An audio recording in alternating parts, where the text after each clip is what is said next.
Rava Pongal and சக்கரை பொங்கல் அப்படிங்கிற recipes வந்து நாங்க எங்களோட சேனல்ல வீடியோஸா அப்லோட் பண்ணியிருக்கோம். இந்த ரவா பொங்கல் அப்படிங்கறது பாத்தீங்கன்னாக்க ரொம்ப ரொம்ப ஹேண்டி.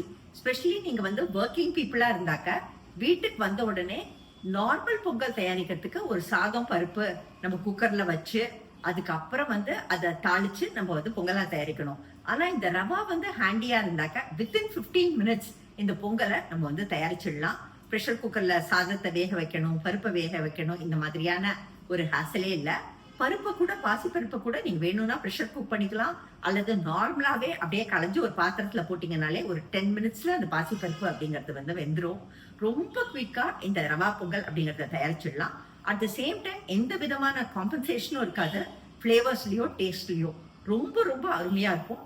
அண்ட் இன்ட்ரெஸ்டிங்லி எந்த விதமான ரெஸ்டாரண்ட்ஸ்லயும் இன்னும் இந்த டிஷ் வந்து ரொம்ப பிரபலமாகல.